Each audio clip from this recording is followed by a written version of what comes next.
Hey, why electric biases? I've been using electric cars now for a fair bit. You're using an i7. Yeah, but I've also used. I've used the e-tron, e-tron. and What else? What else have you used? EQS, EQE. Say more. Okay. Exactly. Yeah, then you'll put in a first and go rev it, man. It's like, "Wang!" But here, it's come across as an all-new car, which is not all new. If you sit inside, it is Nexon inside. But I'm going to tell you, the most impressive car to me for the year. Welcome to the Evo India podcast. It is the penultimate week of the year. My God, already. And this week, we are talking about the most important cars of 2024. So earlier this week, we were in Delhi. AQI, miserable. Terrible. Visibility in the morning, terrible. But we were at the BIC, a fantastic racetrack. But we were not there to drive fast cars. Okay, we did drive fast cars fast on the track. But we were there for a more important thing, and that was the jury round for the Indian Car of the Year. Now, this is the Evo India podcast. I'm Sirish Chandran, editor at Evo India. I'm Aatish Mishra, assistant editor at Evo India. And both of us have the privilege of being jury members at ICOTY. Yep, this is actually my 19th year on the ICOTY. Actually, 18, because 1 year I skipped the ICOTY jury round when I was at Porsche. Yeah. I mean, I was not a journalist for that period of 8 months, but I've been on the ICOTY ever since it was incepted, and it's been an absolute privilege and honor to serve on the jury for the Indian Car of the Year. So every year, as per the format that we've said, we gather all the main contenders at the BIC. Now, it's not there at a racetrack to drive it hard and fast and evaluate it, because as part of our daily job, we drive these cars. So we already know everything that is there to be known about these cars. At the track, it is just as a refresher, maybe some car you've driven 6 months ago. So you just want to get a refresher. So that's where the cars are there. Then obviously we get a lot of content from the racetrack, all the cars together, all our pictures. So driving on the racetrack is not a criteria for judging the Indian Car of the Year. But a refresher is always good. Everybody needs a little bit sprucing up. And that's why we had the 8 main contenders for the Indian Car of the Year. Now, that's what we're going to talk about in this podcast. Now, what we're going to talk about is our opinions on the cars. Yes. As per the code of conduct of the ICOTY and also the Automobile Journalist Association of India, we're not supposed to tell you what we voted for. Tell you, not even tell each other. I don't know what you voted for. Yeah. So even though we both are Evo, Yeah. Aatish has his opinions, I have my opinions. Evo doesn't really have a say in how we vote. We are the 2 jury members representing Evo on the ICOTY jury. But obviously, we are all about the thrill of driving, right? So we will obviously look at cars that put a smile on our face like what is on Aatish's face right now. Now, so we are not going to tell you what we voted for and how much we voted for, but we're going to give you our opinions on the top 8 contenders for the Indian Car of the Year. Aatish, you want to quickly just run through the 8 cars that we're going to be talking about? And in alphabetical order, and that's how we're going to run through this podcast as well. BYD eMAX 7, the Citroen Basalt, Mahindra Thar Roxx, Maruti Suzuki Swift, another Maruti Suzuki, the Dzire, MG Windsor, the Tata Curvv or Curvv EV, and the Tata Punch EV. So these were the 8 contenders for ICOTY. These are the cars that all of us sat down, put our numbers in place, cast our votes for, and one of these cars is going to be crowned ICOTY in January. Yeah, 10th of January, that's when the winner will be crowned. So you stay tuned to our social media handles. We will have all of the information on that.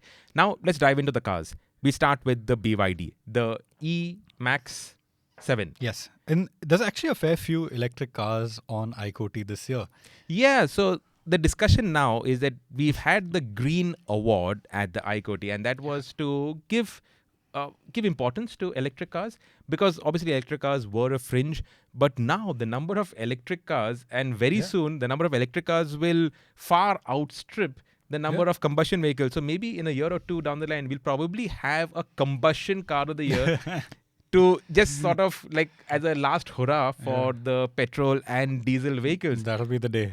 And it's so quick. I think the green car, we incepted it 4 years ago. Maybe, yeah. The Nexon was the first winner of the green car. So I think it was the first 2020 post-COVID, that was the first time we had the green car of the year. And now look at the number of electric vehicles. Insane. So the 3 first cars one, this year. 3 out of 8 are electric. Yeah. So the first one obviously is the BYD eMAX 7. Now, interesting car. it's an interesting position also. Yeah. An electric MPV. Now, Aatish actually had this conversation with me a little bit earlier, saying that an EV for a people mover, something that is used between cities, there you definitely need charging infrastructure, and that is not as well, how do you put it? Not as far-flung and not as widespread as chargers at home, for instance. And right? also, my logic was that MPVs get loaded up. They get heavy. And weight is a detriment to EV range. So it's a difficult balance that the manufacturer has to find. I mean, if you're going to load in 7 people, and if you have a roof carrier, or and just saying a traditional MPV in India, an Ertiga or whatever, you'll have 7 people, sometimes 10 people, with a roof box with a ton of luggage. I mean, it'll just tank range. Yeah. So, but the other thing to it is that these are used very often, right? Yes. They're constantly being used on the highway, wherever. Now, suppose something can do Mumbai-Pune, okay? Pune, you drop off your passengers, you're waiting to collect your next passenger. So that 3-4 hours, you've plugged it in. Then you've done Pune back to Mumbai. Yeah. In terms of the running cost, your running cost would probably be a tenth of even if you're using CNG. So actually, as a very affordable people carrier in terms of running cost, not the initial purchase price, this is very, very good. And another thing you pointed out is that not all MPVs are just used as cabs to ferry people up and down. A lot of people have joint families. They have maybe a grandma or a grandpa at home, 2 kids, maybe 3 kids. You've got your wife, you've got maybe your brother who lives with you. You've got 7 or 8 people in the household. You need a car to move that can accommodate 7. Exactly. So again, that's a big part of why people buy MPVs. And that's a big part of Indian culture. I mean, I think I lived in a nuclear family my whole life. You have, but a lot of people live in joint families, and it's a reality, which is why these cars exist and they're so popular. Yeah. So the eMAX also very silent. Yeah. Lots of space. I've sat in the earlier version of it. There are a lot of cabs, and that's actually very good. True. In Delhi, that Blue Smart, the electric cab service, they have these, and it's great. There's space for luggage also. So overall, I think this is a very strong contender. But see, the issues also are there with BYD. Where is the network? Where are the sales and service Where's the desirability? And where's the desirability? I mean, MPVs are never desirable per se, but okay, MPV desirability or BYD desirability? Either way, BYD to me is not a desirable brand today. We but had then the when seal. you drive the seal, we had that the seal. changes your opinion dramatically. Correct. But I still can't have build your dreams written at the back of my car, man. I'm going to debadge it the first thing I do if I get one. Well, you have people who put, I don't want to call out another manufacturer, but there are manufacturers that do roaring business in terms of badging. Chrome aftermarket badging that goes full width across the... See, to each their own. True. A lot of people have their opinions. So that was the BYD. Let's jump to the next one. The Basalt. Now, I really like the Basalt. You did a lot of driving in the Basalt. I've done a lot of You driving. went to Goa for the first drive. Yes. You then drove it to Jaisalmer. Correct. We did that lovely story. Yeah. So I didn't do the Pune to Jaisalmer drive. Lenny did that. But I did drive it in Jaisalmer. And I was really, really impressed with it. Like you drive it at a first drive. Okay, you get a little bit of time in the car. You're mostly focused on creating content. You don't really spend too much time with the car. You're not living with the car. When we were out in Jaisalmer, we were there for 2 days. We were shooting in hard, rough conditions. And that Basalt took everything in its stride.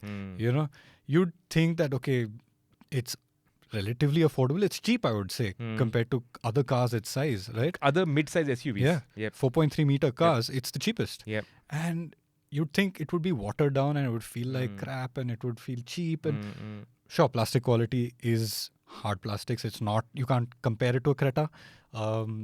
Equipment levels, we've acknowledged that it is missing a few things. It doesn't have a sunroof. But it just shows how Citroen has evolved. Yeah. Now there are not that many Yeah, visible signs of They've learned. cost cutting. They've learned. The earlier versions, it looked like, no, this has been cut down, that has been cut Yeah, down. yeah. Everything became too cheap. Correct. Now there are still signs of that, Yeah. but it has been toned down to a large 100%. extent. Plus, the safety has improved. Yes. From what it was to now 4 stars, Yeah. that's a big improvement. True. So Citroen are definitely taking into account our thoughts, opinions, Yeah. and our feedback, And everyone. and they're implementing it. Yes, 100%. And like I said, what I was most impressed by was the ride comfort. Everyone talks, oh, Citroen, they're all about comfort, they're all about. And in the Basalt, at least, it's not all talk. It is genuinely very comfortable. We were driving on some really rutted tracks in the desert. Not in the dunes. Obviously, it's not going to go dune mashing. It's a two-wheel drive car. But you have a lot of these tracks and trails leading up to the desert. They've got really jagged, hard Washboards. Yeah, pretty much. Yeah. Beautiful. It's phenomenal the way it rides over such stuff. You put it into small ditches. It just rides like you feel like you're in. I mean, at realistic speeds, a rally car because of the way it can just maneuver over the terrain. It gives you confidence to like push a little bit. You can drive it a little hard. Okay, it's not got great steering and it's not going to thrill you like an enthusiast, but as a comfortable car, great. Space in the back. The boys who drove all the way, 4 people drove in that car with their luggage, with their cameras. They said space in the back was phenomenal. And comfort in the back is phenomenal because A, ride quality, B, you have smart things like that under thigh support and all of that. That can adjust. So it's a very well thought out car, well positioned car.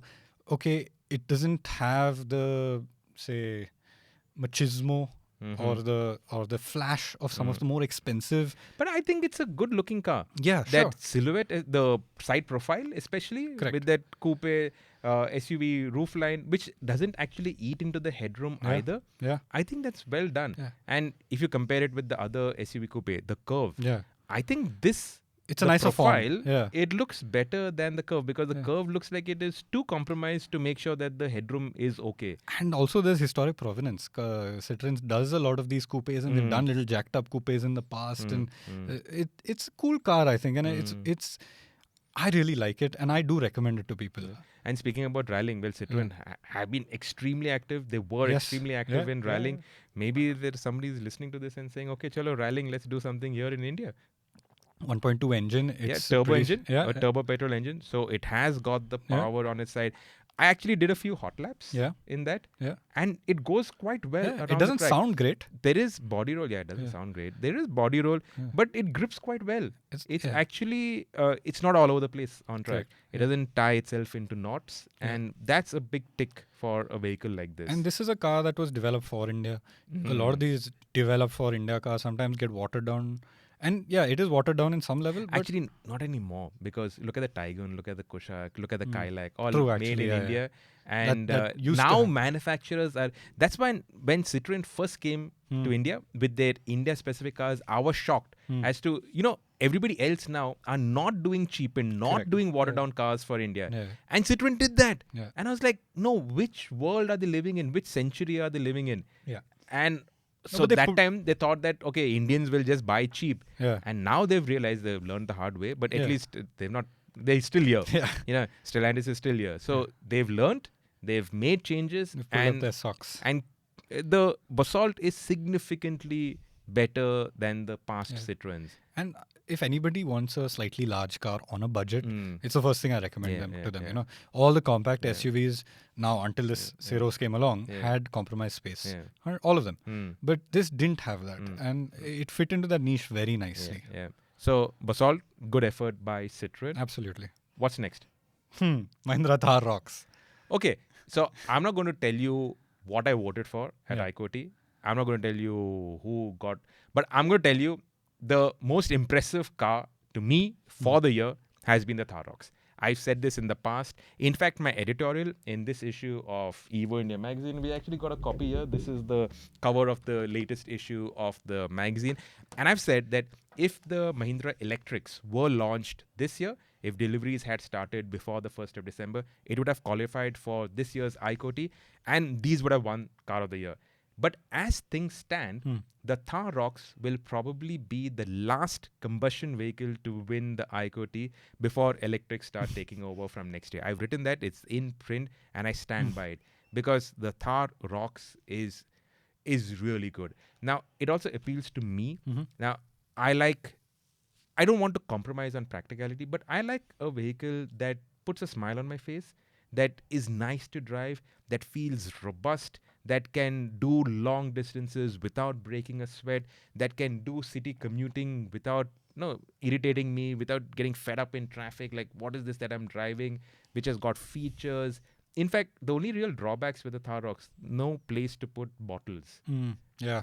And especially for a vehicle that you use for long distances, Correct. you obviously carry bottles. 100%. So then you have these flying around, others you shove it into the back of the back of the seat, and then you're tearing out that seat because there's not enough space in that seat back pocket. But that's the only drawback to the Thar Roxx. Yeah. And if you want to nitpick, okay, I would say that the sound system is a little too bass heavy. Correct. And CarPlay is not yet activated. Yeah. In fact, a friend of mine, a very close friend of mine, took delivery of his Thar Roxx 3 days ago. Acha. And he got a message saying that Apple CarPlay is still not active. Oh, really? Bear with me. And he sent a like, God knows what is happening emoji.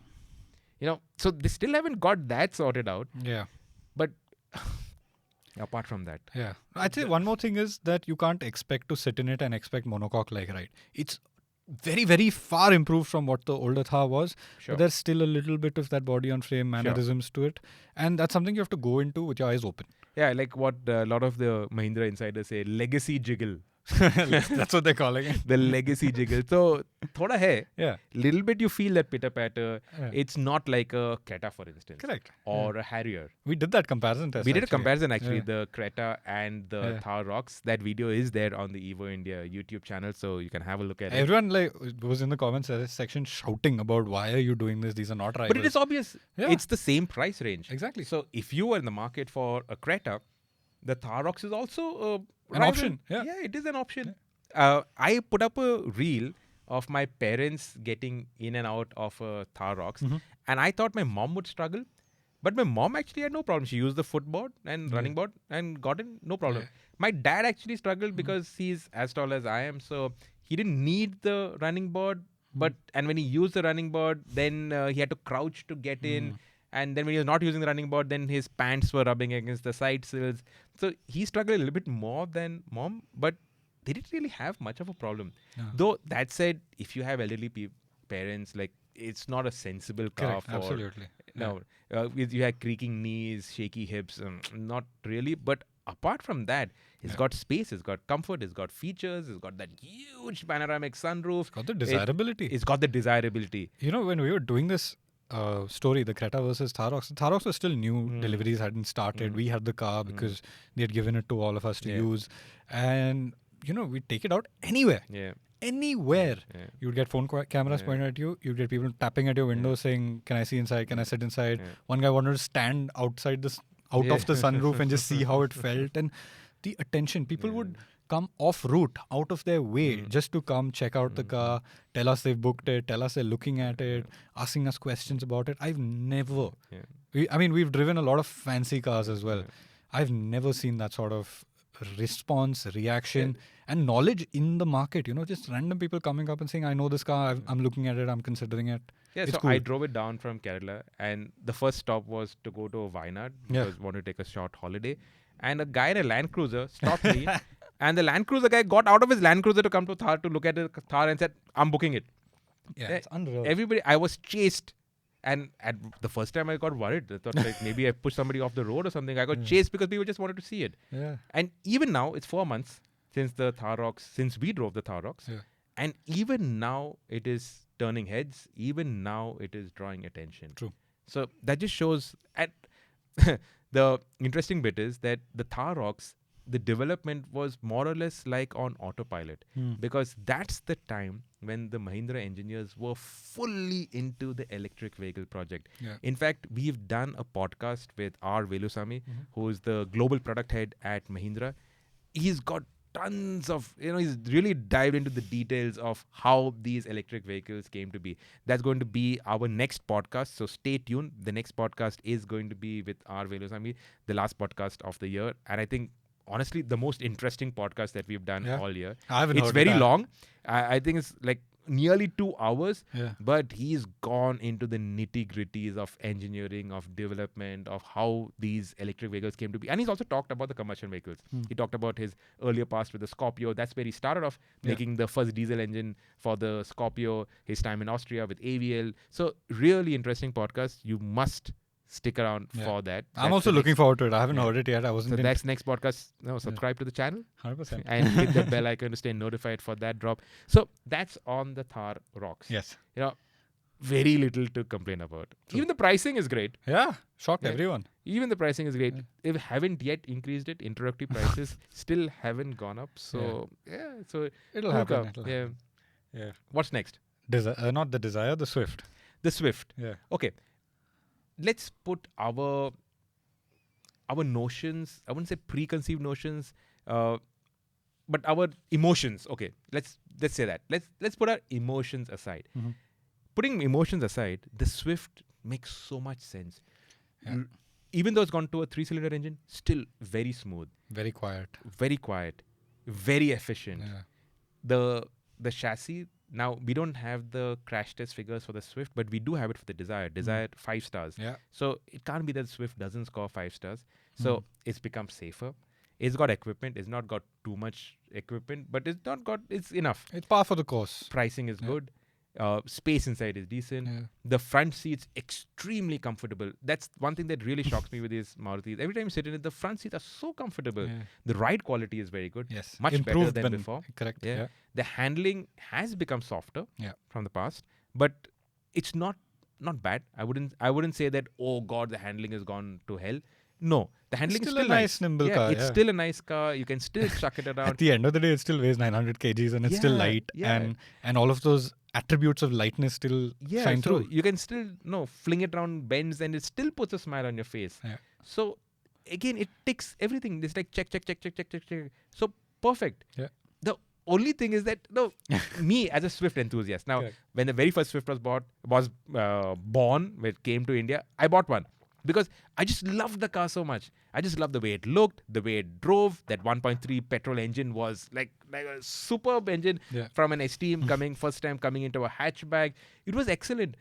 This new Swift, to me as an enthusiast, as a Swift enthusiast, doesn't move the game on. It does everything that the Swift does, and it's an incremental update from the last one. It's an incremental update, yeah. It's not it doesn't seem like a generational change. Yeah.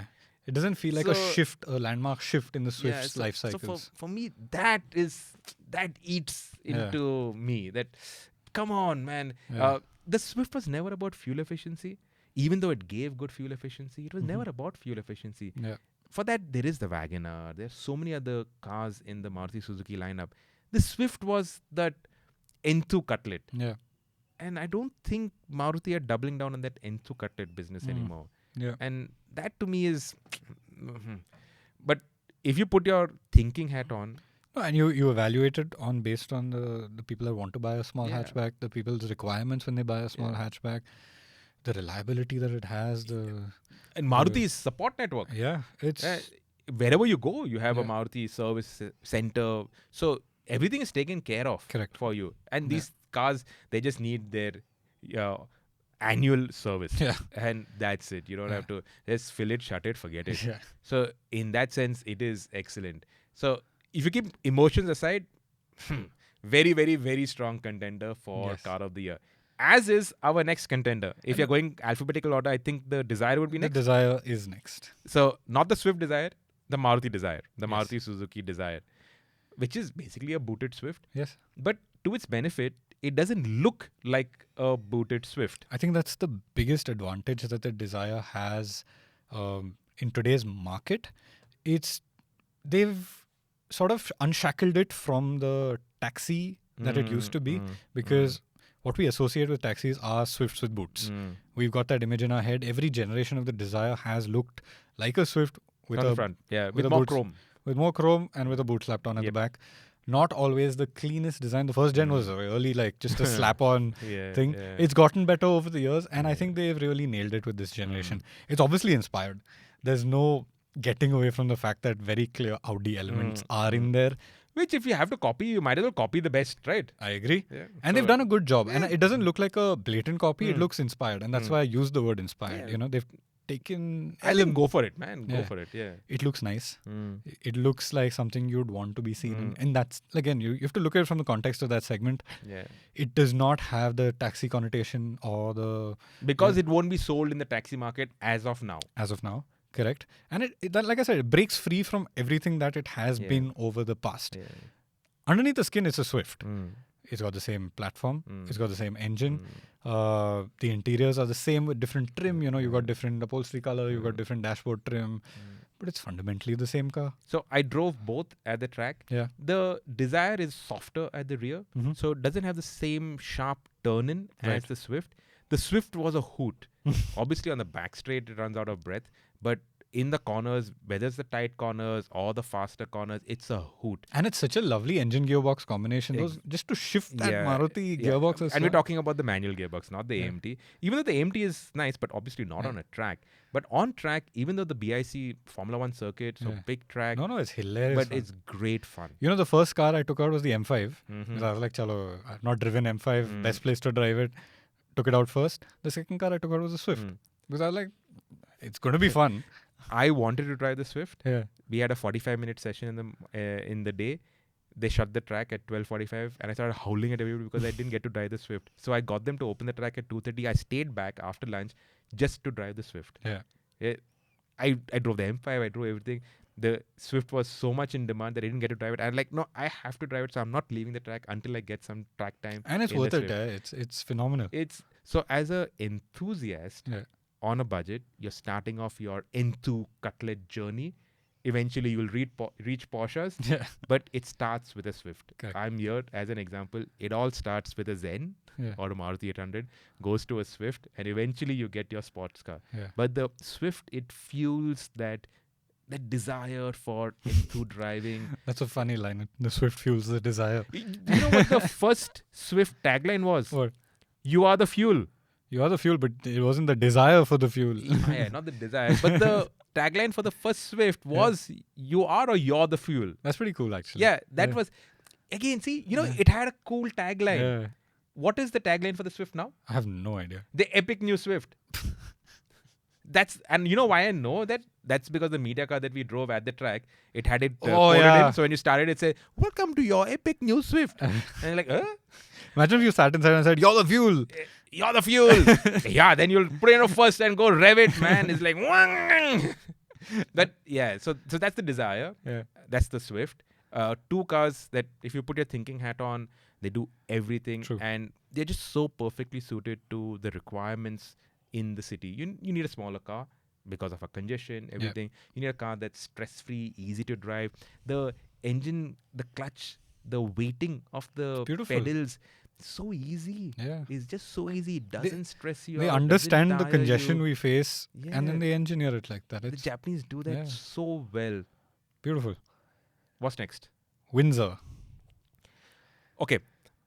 I got to drive it just not even a week, maybe 3-4 days before we went to the BIC for the jury round. And I was like, I really went after MG that please, Baba, send the car because at the BIC, what am I going to evaluate? So I'm like, no, we really need to drive the Windsor here. Eventually, they got it down to us. They hadn't got it registered in time, so that's why it was taking time to get their media flight to journalists. And honestly, I was very impressed. I'm not a fan of the way it looks because it's neither a sedan, nor a hatchback, nor an SUV, nor an estate. It's It's a like a shape. blob. Yeah, it's a shape. Yeah. But I actually don't even mind a it. blob you can't call a shape. So I don't know. It is something. Yeah. Like round is also a shape. Yeah. True. If people tell you to get into shape, you say I'm round. I am in shape. Yeah. So, but put that aside. Yeah. Again, design styling is emotion, right? So you put emotion aside, and then everything falls into place so well for the Windsor. It's got good power.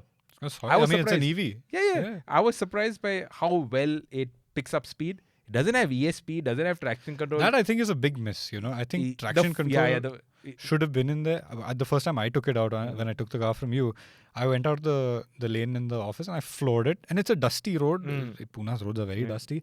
It just spun the tires. Yeah. And then talks to you. Yeah, It starts pulling. So and it'll spin the tires at 40. If you floor it at 40, it'll spin the tires. Mm. So I think traction control should have been in there because, I mean, if you're on a wet road, you're on a curve, somebody who's not a very experienced driver floors it and it just spins and understeers. That could be. okay, as an enthusiast, I like it. But yeah, Correct. as a But regular you should have the owner, option, right? Yeah. Turn it on, off. Yeah. I think that's The should be other there. problem that I had was, so now in a Mercedes, okay, you have the gear lever on the right of the steering wheel. Yeah. Okay. On this, you have the gear lever on the left of a steering wheel. In the exact same position that you have the indicator stock in a Taygun, in a Slavia, in a Mercedes Benz, in a BMW, in an Audi. I got out of my gate. Get out of my gate. It's a right. And it's like second nature, no? Reflex action. I flicked the gear lever into reverse. And luckily from the corner of my eye, I noticed that the big screen, that huge big ass screen that they have, the 360 camera came on. And that's when I'm like, oh shit! So I think that position of the gear lever is a strict no-no. You really have to... Yeah, but I think for owners, once you get used to it, you get used to it, Yeah, but some of these things, there should be some regulation for it because it can't be all over the place. Yeah.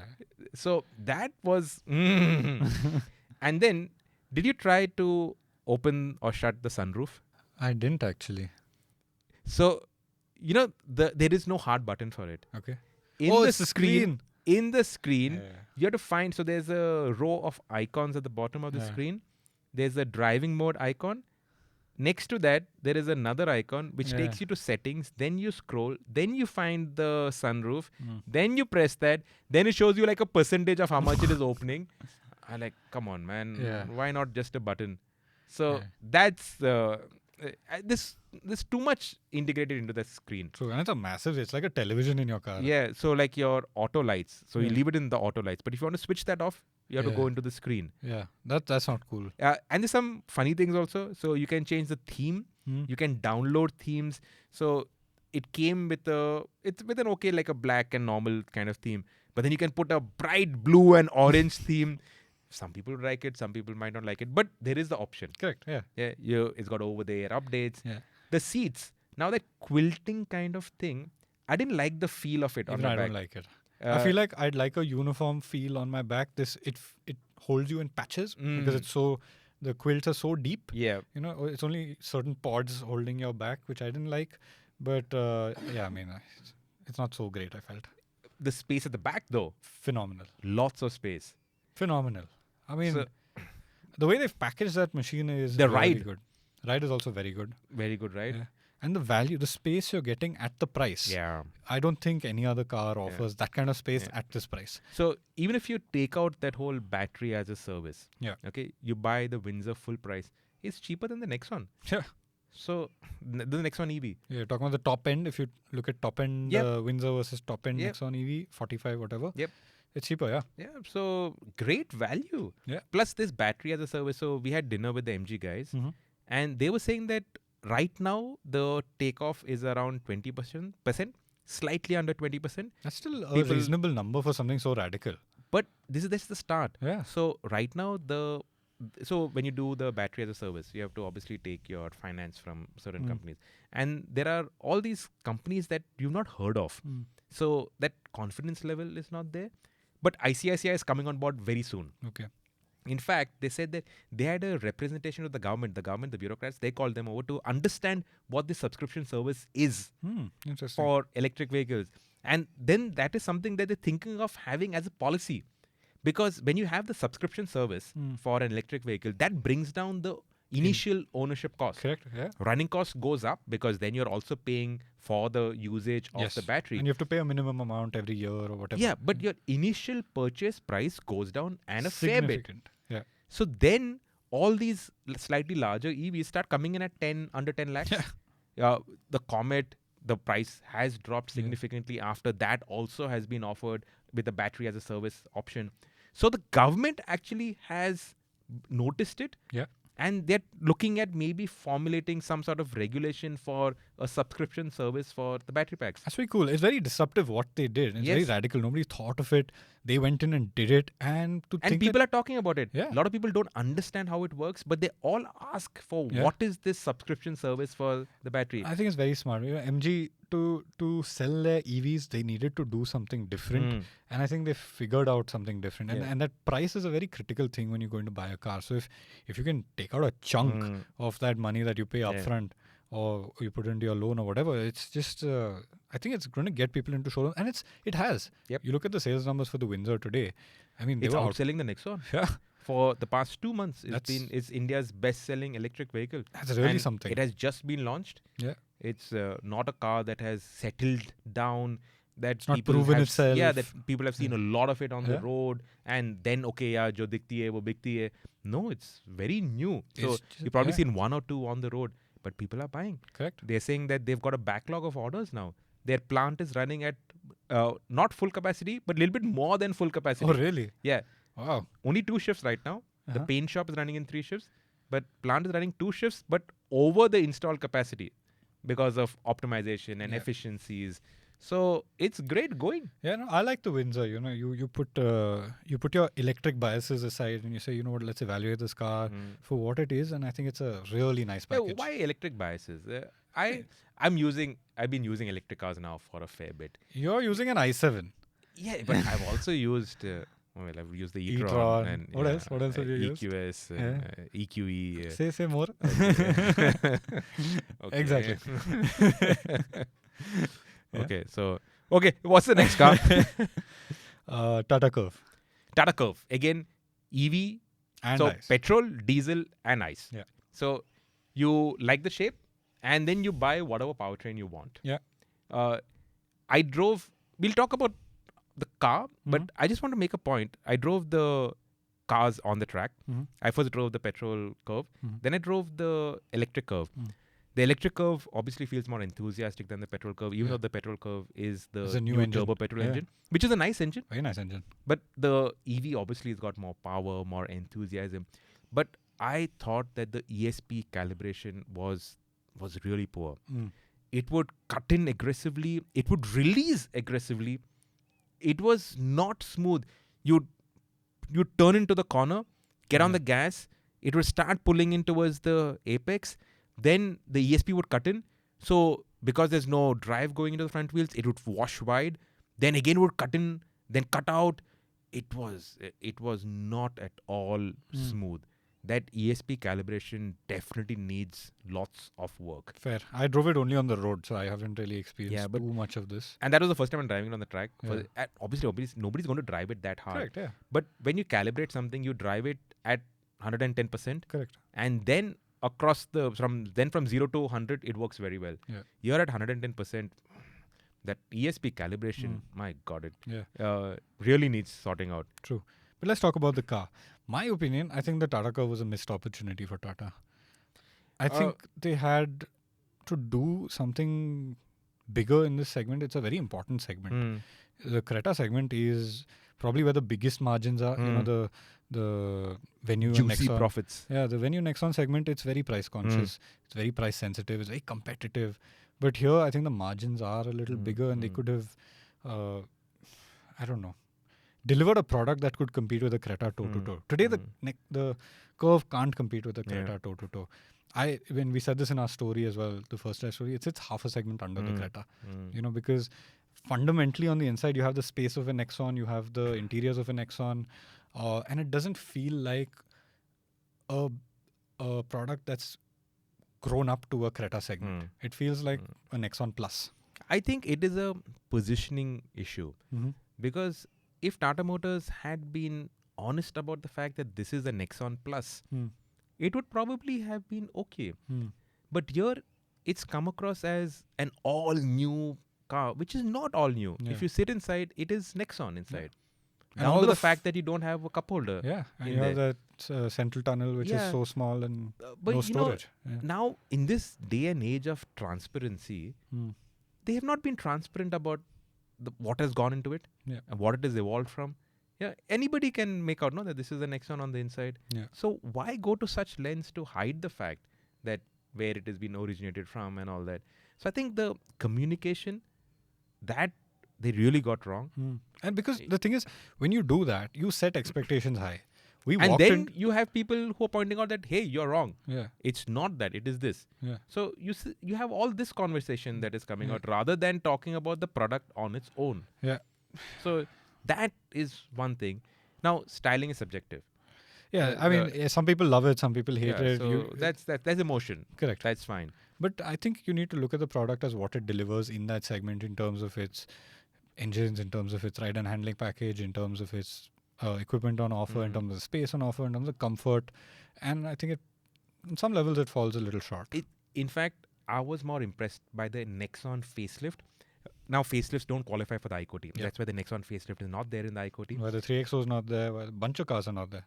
The 3XO also is a facelift on the 300, even though it's been called 3XO. So that's why it's not part of the ICOTY. But the Nexon facelift, it impressed me to a massive extent, thinking that this is a car that's been around for 8 years or so. And just improvements are making it still relevant, still interesting, good looking. You just improve the screens, improve that experience, and it's just getting better and better. And it's an old car. You think about it, it's got 2 facelifts now. And 2 major updates, right? Yeah. So they have done that product evolution of the Nexon really well. Yeah. Whereas the Curvv, that first initial feel, when you put it that way, I think you're right. It is a positioning communication blunder because it set very high expectations amongst us for what to expect, and then we got into it and we were like, bro. Yeah. And that's where communication is so essential. Yeah. PR and all that, people tend to dismiss it, but it's just so important it just sets expectations right. Yeah. And it also aligns the rest of the organization towards a goal, because everybody will have conflicting views. And there, the PR then brings everybody together and says that, hey, this is what is going to happen if you do this. So I suggest you don't do this and you do that. And then the communication is set in a proper manner. I did PR for 8 months. So I know a little bit of what I'm talking about. Porsche also had those, they did teach you things. So I did learn a fair bit over there. And so anyway, that doesn't affect our votes. Yeah. Okay. So that's a different subject altogether. Yeah. But it affects the number of cars that you see on the road. 100%. And the Curvv, whether it's the ICE or the EV, is not setting sales charts on fire. Which is a problem. And that is something I'm sure that Tata Motors is going to address. So that'd be something to watch out for in 2025. The Sierra, I can't wait. I can't wait for the Sierra. Yeah. Okay, what's next? Last one, Punch EV. Again, the Punch EV. Yep, the Punch EV impressed me much more than the Curvv EV. I agree with you. I think it's a super important car. It has the form that people want. It's an SUV in double quotes. And it brings electric, electric drivetrain to that compact, tiny SUV package, which I think was a very big brain move from Tata. I think it was an obvious move also once they had the Punch in their kitty. It was a common the Punch sense. As itself, as a base, is excellent. Yeah. It's this small little thing, but it does have SUV genes. 100%. We took it up to Kulukumalai, and I swear you were on that drive. The abuse that we gave it, and for it to last, and for us to then drive it back from Kulukumalai and drop it off in Kochi, I thought, man, this little tiny thing, it has heart, it has capability, it can take a pounding, and it will not let you down. But the big drawback of that Ice Punch, I feel like, was the engine. It didn't have that punch. That's what everyone. And that's the story about. that we did, right? Yeah. So when the Punch EV came, it was the Punch finally got punch. Yeah, exactly. Because that EV drivetrain, it added so much performance to the package that you were sorted. All of the stuff that was lacking from the Ice Punch, you had in the EV Punch with the compact dimensions, with the and with that nice styling update. Yeah. The styling update, it looks really nice. Yeah. It's really nice, small.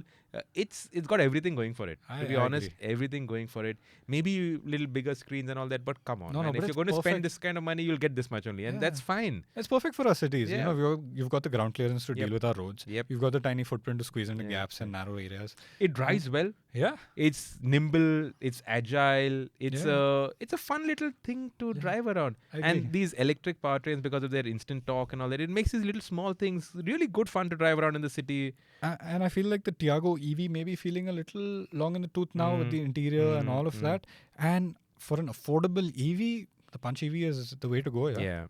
So I think Punch, great job. In fact, we've had some really strong contenders this year for the Indian Car of the Year. It's a toss-up. Yep.